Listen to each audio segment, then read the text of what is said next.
विचार आप लोगों के समक्ष प्रस्तुत करूंगा। 15 अगस्त यह सिर्फ एक तारीख ही नहीं है, बल्कि हर हिंदुस्तानी के लिए आत्मगौरव का दिन है। यह दिवस पराधीनता पर स्वाधीनता का प्रतीक है। यह दिवस हमें आजादी की कीमत का एहसास कराता है। राष्ट्र प्रेम के अभाव में किसी राष्ट्र का विकास नहीं हो सकता।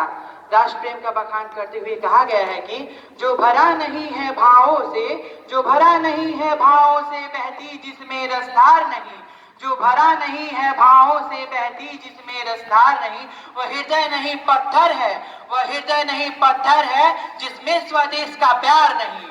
प्राचीन काल से ही हमारा सर्वस्व श्रेष्ठ होने के बावजूद कुछ विदेशी आतताइयों की वजह से कुछ समय के लिए धूमिल हो गया, परंतु हम भारतीय विश्व में अपनी उस पटल पर क्षीण हुई गरिमा को पुनः पाने में लगे हैं। हमारा देश स्वर्णिम इतिहास नया नहीं रच रहा है, बल्कि पुरातन काल से ही हमारा भारतवर्ष सर्वविध संपदा और प्राकृतिक सौंदर्य से परिपूर्ण रहा है।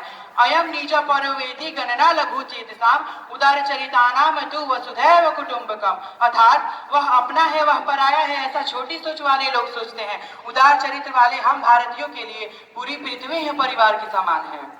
प्राचीन काल से ही हमारा जम्बू द्वीप सांस्कृतिक, आर्थिक तथा साहित्यिक रूप से समृद्ध है। साहित्य से हमारे नैतिक तथा मानवीय गुणों में बढ़ोतरी होती है। समाज के यथार्थवादी चित्रण का सुधार, समाज सुधार का चित्रण, समाज के प्रसंगों की जीवंत अभिव्यक्ति द्वारा साहित्य समाज के नव निर्माण का कार्य करता है। वर्ष 1600 ईस्वी में अंग्रेज व्यापार की दृष्टि से भारतवर्ष आकर हमारी स्वर्णमयी भूमि को गुलाम बना लिए। हमारा राष्ट्र लंबे समय तक गुलामी का दंश झेलता रहा। फिर 15 अगस्त 1947 को हमारा भारत ब्रिटिश हुकूमत से मुक्त हुआ। आजादी तो हमें मिली, परंतु लोगों को इसका सही अर्थ समझने की जरूरत है। अब हम लोग वृक्ष काटते हैं, नदियों को प्रदूषित करते हैं, पशु पक्षियों को निज स्वार्थ के लिए कैद करते हैं। जो बच्चे सड़क पर कबाड़ चुनते हैं, क्या उन्हें शिक्षा का अधिकार नहीं है? जो बच्चे बाल मजदूरी करते हैं, क्या उन्हें पढ़ने का हक नहीं है? क्या वे बच्चे भारत माँ की संतान नहीं है? जो बच्चे मजदूरी करते हैं, कचरा चुनते हैं, उन्हें ऐसा अपने पेट की आग बुझाने के लिए करना पड़ता है। वे बच्चे समाज के अलग थलग सारी सुविधाओं से वंचित रह जाते हैं।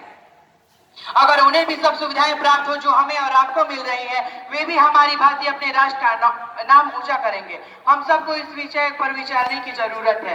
हमारा देश आज विभिन्न क्षेत्रों में कामयाबी के नए इतिहास रच रहा है। विश्व की निगाहें हमारी कामयाबी की ओर टकटकी लगाए देख रही है। हमारा भारत चांद और मंगल पर कामयाबी के बाद सूर्ययान मिशन, आदित्य भी इतिहास रचने को आतुर है। आदित्य के समय हमारे देश की साक्षरता दर मात्र 12% थी, वर्तमान में 12% से बढ़कर 74.04% हो गई है।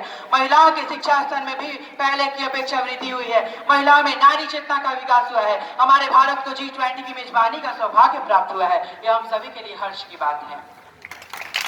हम इस राष्ट्र के भावी कर्णधार हैं। हम बचपन से ही स्वतंत्रता दिवस पर भाषण, नारेबाजी देखते सुनते आ रहे हैं, परंतु अब आगे बढ़ने की जरूरत है। हम जिस भी क्षेत्र में जाएं, चाहे वह छोटा काम हो या बड़ा काम हो, हम कृत संकल्पित होकर अपने राष्ट्र का नाम रोशन करेंगे। हमारे पड़ोसी देश बांग्लादेश में जैसी स्थिति उत्पन्न है, वहाँ के छात्र जिस प्रकार की हिंसा कर रहे हैं, वे काफी निंदनीय है। हमारे मणिपुर में हमारी बहनों के साथ जो दुर्व्यवहार किया गया, वह आसानी है।